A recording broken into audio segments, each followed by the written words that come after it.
La niña de sus ojos. De Antonio Díaz Villamil. Capítulo último. Desde el día siguiente mismo en que aquel forastero, amigo de la maestra, había estado en Collamarca, comenzó a notarse una rara transformación que fue haciéndose más profunda a medida que pasaban los días. Aquella transformación no afectaba a las cosas materiales. Se refería al espíritu de las gentes. Era una especie de malestar y abatimiento. Las mujeres, en frases sigilosas y con tono contristado, se comunicaban sus impresiones. Los hombres, en plena labor, allá en las eras o al borde de las acequias de regadío, suspendían su faena, como si el desaliento aflojara sus músculos, y mientras enjugaban el sudor de sus frentes tostadas de sol y de viento, se transmitían sus preocupaciones y, después, alzando la mirada contemplaban con pena el edificio de la escuela que levantaba su elegante silueta junto al caserío. El cacique y los mandos, cavilosos y preocupados, hacían misteriosos conciliábulos. Solamente los niños seguían todavía entregados a sus tareas junto a su querida maestrita, la cual, como nunca, se mostraba más cariñosa con ellos. La única persona que en la comunidad parecía haber acrecentado su actividad y sus predilecciones para con todos era Domi. En sus clases estaba más expresiva, más tierna, más elocuente y más precipitada en sus consejos y reflexiones, como si quisiera decirlo todo de una vez, como si el tiempo estuviera ya limitado para su tesonera labor. ¿Qué había pasado?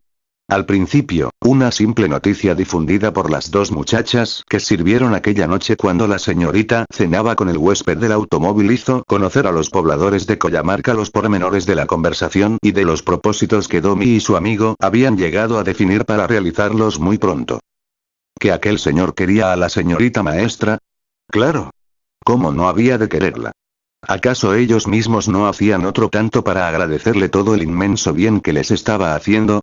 Pero, es que aquel señor había manifestado que quería llevarse a la señorita, lejos, a la ciudad, para hacerla su esposa. Ah. Eso era muy distinto.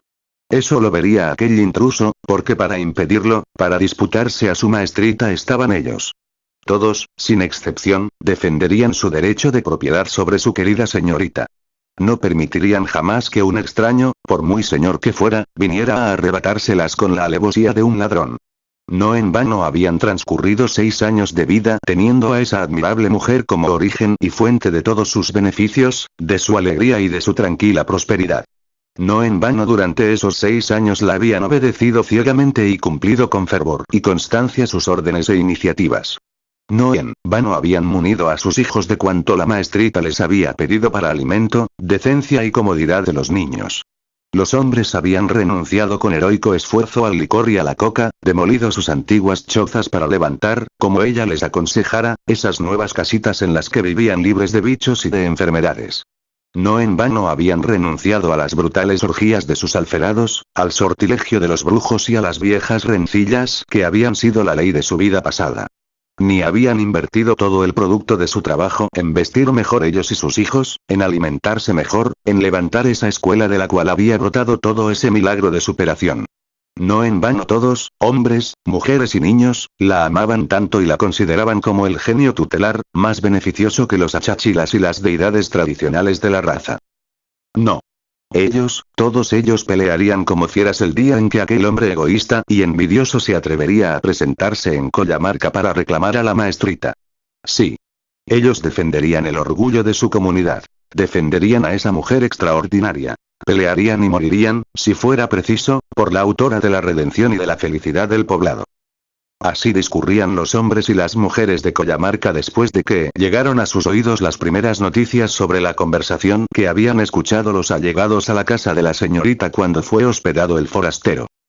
Muchos de los indios, al día siguiente, empujados por su inquietud, robaron el tiempo a sus labores cotidianas para ir a observar, merodeando por los aledaños de la escuela, para ver y sorprender en la conducta y actividades de la maestra los síntomas de despego o cualquier otra cosa que pudiera confirmar sus temores. Y, lo mismo, al regreso de los niños al hogar, después de la faena escolar, los padres inquirían de los hijos si habían notado algo que diera a entender el deseo de ausentarse de la señorita. Pero, ni los viejos vieron nada de lo que con temor sospechaban, ni los pequeños tuvieron motivo para explicar el menor cambio en la vida de la escuela y en la conducta de la maestra. Muy al contrario, los mayores vieron que todo marchaba perfectamente y los alumnos les dijeron que su señorita acentuaba sus afanes para con ellos, que les prodigaba con igual esmero sus enseñanzas y que más bien parecía aumentar las raciones de su cotidiana ternura. Ah, ¿sí? Claro. Decían todos al recibir el alivio de sus observaciones y las referencias de sus hijos. Es que la señorita no quiere irse. Es que la maestra no desea abandonar su obra. La señorita sabe muy bien que la queremos. ¿Cómo nos iba a abandonar? Pero, si ese hombre volviera y tuviera la audacia de violentarla, de seducirla quién sabe con qué astucias y embrujos, entonces, seguían pensando ellos, nos tocaría a nosotros salir en su apoyo y expulsar a aquel mal hombre a la fuerza y, si fuera necesario, a golpes. Sí, a golpes. Como se defiende un bien que nos es muy caro. Pero, ¿y si la señorita quisiera marcharse? Y, la señorita lo quería. Tal se lo dijo, 2 días después en reservada conferencia al viejo cacique. Lo mismo declaró más tarde en el cabildo de la comunidad a los indios que la escucharon compungidos. El malestar creció entonces como una resaca de desolación, llegando a todos los hogares y alcanzando a todos los espíritus. El desdichado signo de la raza, después de haberles mostrado una breve y luminosa aurora, había tornado a encapotar su cielo de tinieblas y deprimente amargura. Eso no era posible. Aquello era inadmisible, le dijeron los caciques, cuando éste les comunicó oficialmente la penosa nueva. ¿Y, no podemos hacer algo? Le preguntaron anhelosos. Nada. Les había respondido el anciano con pesadumbre. Nada podemos hacer para evitar esto, como no fuera, arrancarle el corazón. Porque ella se va a marchar, obligada por su corazón. Es mujer y es joven. Tiene derecho de amar y de ser feliz. Ella me lo ha dicho. Antes de venir aquí, ha conocido a ese hombre. Por él ha sufrido y llorado mucho. Y, ahora, después de tantos años de agonizar sin esperanza, el destino lo ha traído, cautivado y cediendo a sus brazos. Y, nosotros, que todo se lo debemos, nosotros que, mientras ella sufría, hemos merecido sus mercedes y su cariño, vamos a pagarle todo eso negándonos a dejarle que, al fin, sea dichosa. El viejo, dolorido por la lógica de sus mismas e incontestables palabras, se quedó abrumado y silencioso. Los demás se fueron dispersando rumbo a sus hogares, vencidos por la tremenda sabiduría de su anciano cacique.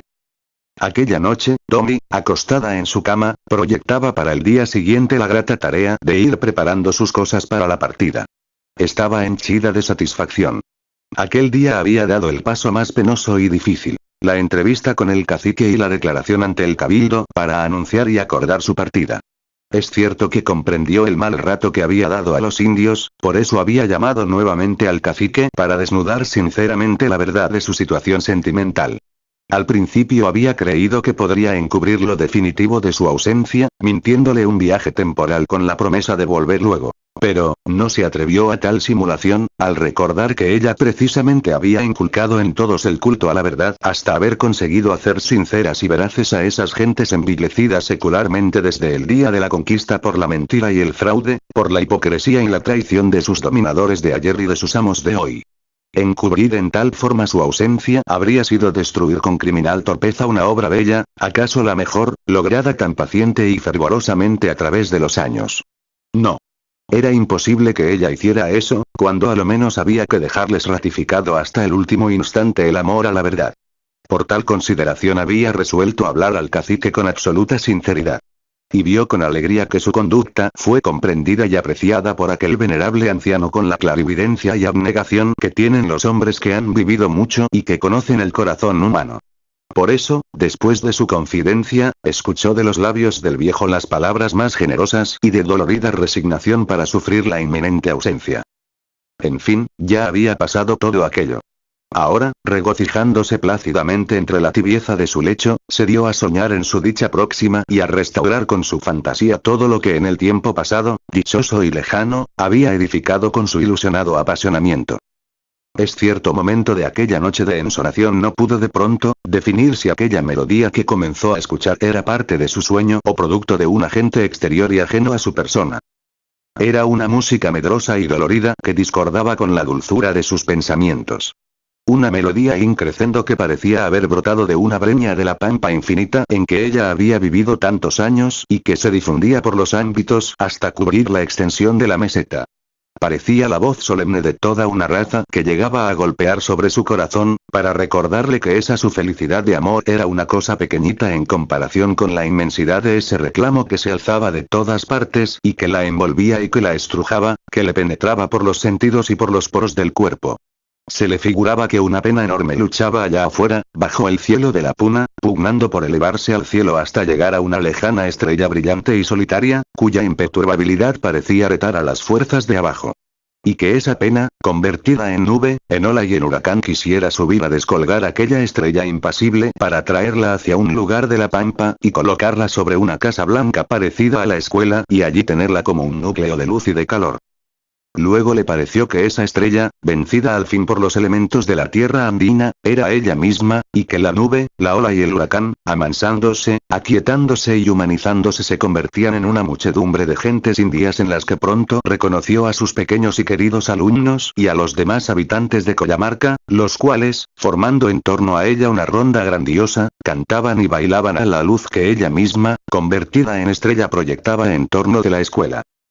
Cuando la fuerza de esta fantasía declinó y se fue sedimentando en su cerebro el sentido de las cosas reales, recién Domi se dio cuenta de que en la plaza del poblado, los indios de la comunidad estaban tocando una conocida melodía autóctona del género de las llamadas cacharpayas, despedidas, tal como acostumbraban cuando alguno de la comunidad partía al servicio militar o a un largo viaje. No dudó de que ella había fantaseado excesivamente. La estrella, la nube, la ola y el viento no habían sido otra cosa que la mágica sugestión ejercida por aquella música sobre su sensibilidad hiperestesiada por la emoción que la embargaba. No había más que la cacharpaya, que, posiblemente, le daban sus amigos, los comunarios, por su próxima partida. Tranquilizada con esta consideración, se durmió plácidamente hasta el siguiente día. El día amaneció más triste que nunca para el poblado de Coyamarca. Todos los comunarios sabían que ese era el día convenido para que el desconocido del automóvil viniera a llevarse a la maestra. Y, mientras Tommy, alegre y jocunda, cantando con una voz que tenía son de campanas de fiesta, se vestía y hacía los últimos preparativos, fue notando que su alma contenta, sus afanes y su alegría contrastaban violentamente con la pena de todos los rostros y con la tristeza de las voces que murmuraban en su torno. Las primeras personas en darle esa sensación fueron sus servidores. Compungidos, casi sollozando le atendieron al servirle el desayuno y al recoger y doblar sus últimas prendas. Tommy estuvo casi segura de que al doblar las ropas de la cama para hacer el fardo para el viaje, las cobijas se llevaron en sus pliegues muchas lágrimas vertidas por el desconsuelo de las dos indiecitas. Los alumnos habían llegado más temprano que de costumbre. Pero, aquella mañana no se habían contentado con esperar a su señorita en el jardín frontero de la escuela o en el patio interior. Se habían atrevido a invadir poco a poco y en grupos hacinados por una melancólica timidez el propio pabellón de la maestra. Y allí, los pobres chiquillos quedaron con los ojos azorados al ver que todo lo que pertenecía a la maestra estaba recogido y embalado. Con las caritas mustias de pena se fueron retirando lentamente hacia las dependencias de la escuela. Cuando llegó la hora de la ducha matinal, los alumnos la recibieron silenciosamente, sin los consabidos gritos de alegría y salieron serios y cabizbajos, como si el agua los hubiera dejado entumecidos. Pasaron al comedor, y aquel desayuno que todas las mañanas daba a Domi la impresión de un grande y dichoso hogar, fue en aquella vez una escena triste, sin voces cordiales, plena de desgano. Al final, muchas raciones se quedaron en la mesa tal como se las había servido.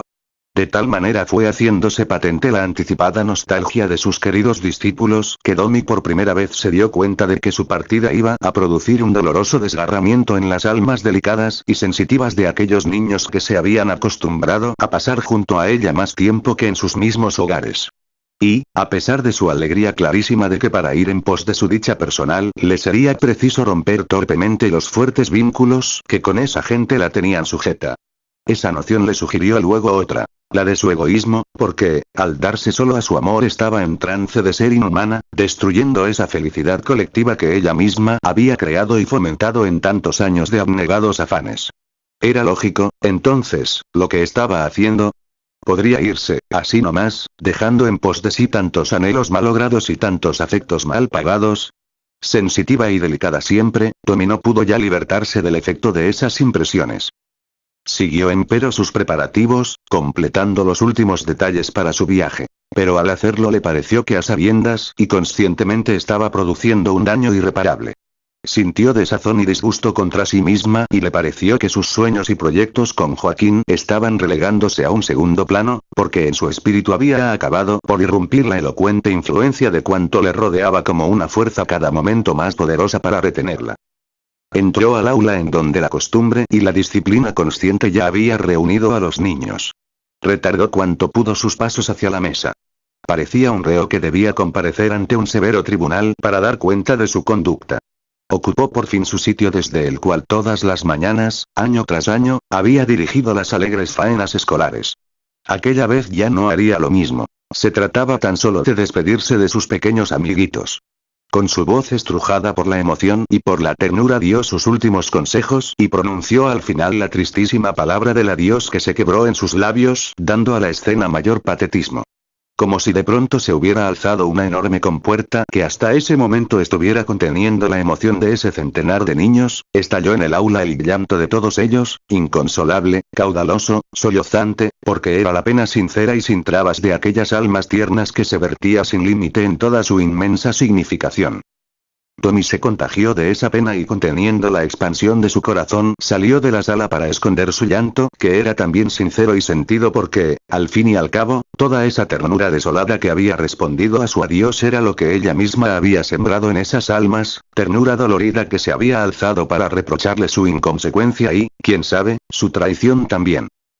Quiso sustraerse a su pesar caminando de aquí para allá, buscando nimiedades que le permitieran ocuparse y distraerse mientras llegara el hombre que habría de liberarla con su amor de todas esas desazones.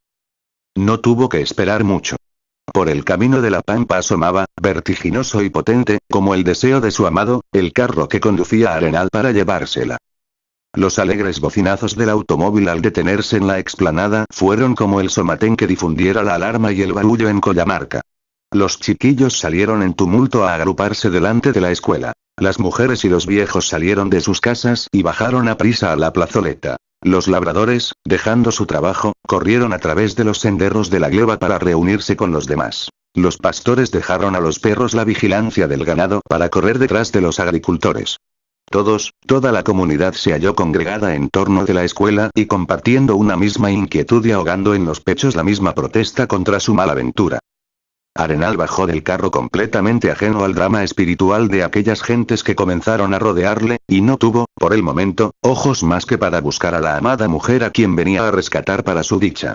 Al ver a Domi, extendió los brazos anhelosos de estrecharla en ellos. La muchacha estaba vestida y lista para la marcha. Ya estoy aquí, Tommy. ¿Cuánto te he esperado, Joaquín? Entonces, no hay que perder tiempo, aconsejó él, notando para entonces las severas y hostiles miradas de todos que convergían sobre él, causándole la incómoda sensación de estar recibiendo un reproche mudo pero terrible. Entretanto, Tommy ordenó a sus servidores que colocaran los bultos de su equipaje en el carro. Ya todo estaba listo. Ya no restaba más que decir adiós a esos buenos indios y embarcarse junto a su amado para correr a realizar su soñada dicha. De pronto, avanzó hacia Domi una india, llevando de la mano a dos arrapiezos. Señorita, le dijo con emoción, antes de que te vayas te ruego que amarres estos cintillos en la mano de mis hijos, y le alcanzó 2 trozos de cinta de hilo. Dicen que es el secreto para que no se amartelen las guaguas cuando se va una persona muy querida. Tan sencillo ruego causó a Domi una profunda emoción. Tomó los lacillos y con uno de ellos ató en la muñeca de uno de los dos pequeños, como una pulserita. El chiquitín comenzó a llorar inconsolablemente. Aquello doblegó la aparente serenidad de la maestra, quien ya no pudo atinar a hacer el segundo lazo. Como si el llanto del chiquitín hubiera sido una señal, todos los niños, que hasta entonces se habían contenido milagrosamente en el ímpetu de correr hacia su señorita, lo hicieron abalanzándose hasta formar en torno de Domi una trinchera de afecto y de amargura. También los indios mayores avanzaron unos pasos, estrechando el gran círculo que habían formado a respetuosa distancia. En ese momento pasó al centro el cacique, el cual se incorporó hasta dominar a los demás. Se hizo el silencio para escuchar la despedida del anciano. Señorita maestra, tengo mucha pena al decir lo que ahora tengo que decir. Así como yo, en un día feliz, te he encontrado allá en la ciudad, y te he traído para que seas la maestra de nuestros hijos, me toca también ser el que te despida. Sabemos por qué te vas. No tenemos más remedio que dejarte. Solo quiero que sepas que, al irte así, nos dejas a todos muy tristes. Quizá se cierre la escuela, esta escuela que es obra de tu cariño y de nuestras manos. Porque otra como vos creo que no vamos a encontrar ni arañando la tierra. Eso nomás quería decirte antes de que te vayas. Tommy abrazó al anciano con tal ternura como si estuviera estrechando en ese momento a todos esos centenares de seres que la iban a añorar. No pudo articular ni una palabra para responder. Si hubiera abierto los labios en ese instante, hubiera sido para lanzar un sollozo. Prefirió separarse en silencio del cacique y dirigirse hacia el auto en el cual ya le esperaba también Pablito. Mas, no pudo alcanzar su meta. Un grupo de Imillas y Yokaya se le interpuso decididamente. Todos ellos la abrazaron, se asían de su vestido y clamaban. No te vayas, pues, señorita. No te vayas. No nos dejes. Niñita, no seas mala. ¿Quién nos va a enseñar? ¿Quién nos va a querer? Señorita, Colilita. Aquello fue demasiado para su sensibilidad de mujer generosa y para su ternura romántica y abnegada. Miró a los niños. Miró el auto en cuyo interior Joaquín y su hijito la esperaban con el ansia expresada en sus ojos y en su gesto. Volvió a mirar a los chiquillos que seguían implorantes. Y no pudo dar un paso ni decir nada. Solamente sus manos, en febril y desatinada demostración de angustiado afecto, acariciaban una y otra de esas infantiles cabecitas que se apretaban desesperadamente contra su cintura. Señorita. Niñita. ¿Acaso no te queremos? ¿Acaso te desobedecemos? No te vayas. Quédate, niñita. Ruegos, lágrimas y manos tendidas hacia ella en afán de suprema angustia le borraron completamente la perspectiva de su felicidad. Y, su corazón, ese corazón que se había dado entero durante jornadas de años al bien de esas gentes humildes, fue imponiendo su voluntad por encima de todo, resuelto a seguir dando su cariño, con abnegación y sacrificio. Vamos ya, Tommy. Llegó a sus oídos atormentados el reclamo del amor egoísta. Debemos apuramos, siguió diciendo Joaquín, saliendo nuevamente del carro. Cosa rara. Esa voz y esa palabra que en otro momento y lugar la hubiera obligado a acudir cautivada, oídas ahora, entre el rumor gemebundo, de esos niños, no tuvieron la suficiente fuerza para decidirla. Tommy, ¿por qué estás indecisa? ¿No hemos convenido marcharnos? Sí, Joaquín. Lo hemos convenido, contestó la muchacha con cariñosa melancolía. Entonces vamos, pues. Pero, Tommy no pudo dar un solo paso. Un nuevo silencio. Más angustiado. Todas las almas estaban pendientes de lo que pudiera decir los labios de esa mujer acongojada. Al fin, esta, con la luz de una lágrima prendida en sus hermosas pestañas y el tremor de su pecho, habló. No, Joaquín. Ya no puedo ir contigo. ¿Y, nuestro amor? ¿Nuestra felicidad? Imploró él. No los acepto al precio de la amargura de todos estos inocentes que no saben otra cosa que quererme. ¿Vas a dejar que me vaya solo y defraudado? Joaquín de mi alma. ¿Y qué remedio? ¿No ves cómo ya no puedo irme? ¿No lo estás viendo? Mi corazón ha echado aquí raíces que lo atan fatalmente. Además, Joaquín, el mundo aquel, al que deseas llevarme, ha sido tan malo para mí. Ya no podría vivir en paz. ¿Quién sabe aún lo que allí me espera? En cambio, aquí estoy defendida por mi misma obra y por la fe y el cariño de todos estos pequeños. Arenal hubiera querido aproximarse a Domi, rodearla con sus brazos amorosos, mirarla muy cerca, besarla y, así, al embrujo de sus caricias encenderla otra vez en las viejas ansias y forzar su romántico y tierno corazón. Pero cuando trató de allegarse a la mujer amada, los indios que habían escuchado ya la suprema decisión de su entrañable maestra, creyeron que era llegado el momento de intervenir en defensa de su bien. Se irguieron altivos y fieros, mirando amenazadoramente al obcecado intruso. En ese mismo momento algunos de ellos, para demostrar su resolución y aleccionar a Joaquín, se aproximaron al carro a descargar los bultos de Domi y transportarlos a la escuela. Arenal comprendió lo que pasaba en el ánimo de esas gentes y temió lo que podría ocurrir si persistía en su afán. Se detuvo a meditar lo que debía hacer. Allí no era más que un intruso. Casi el ladrón de la tranquilidad de esas gentes. Su misma dignidad le impulsó a un nuevo y tremendo renunciamiento. Resolvió hacerlo abnegadamente aunque llorara sangre su corazón. Desde la distancia miró por última vez a su amada y le hizo un penoso signo de despedida y sin volver más la cabeza entró en el coche y se preparó a encender el motor. Tommy, desde su sitio, con mirada y angustiosa expectativa vio perderse a su amado dentro del automóvil. Vio la cara de Pablito pegada al vidrio de la ventanilla posterior y notó en esa carita un gesto de desilusión muy amarga. Parecía que al niño también le tocaba su parte en el drama sentimental de aquel día. El motor del auto ya había comenzado a zumbar. La partida era cuestión de pocos segundos. Tommy sintió en ese instante que en su desesperación el corazón crecía, expandiéndose a todo el cuerpo hasta el cerebro. Un grito del corazón gigantescamente ensanchado, con sonoridad plena de angustia inmensa, brotó de su boca. ¡No! No te vayas, Joaquín. Al instante cayó el motor y el carro siguió inmóvil. De su portezuela abierta salió Arenal radiante de esperanza y con los brazos extendidos hacia la mujer que avanzaba a pasos precipitados. ¡No!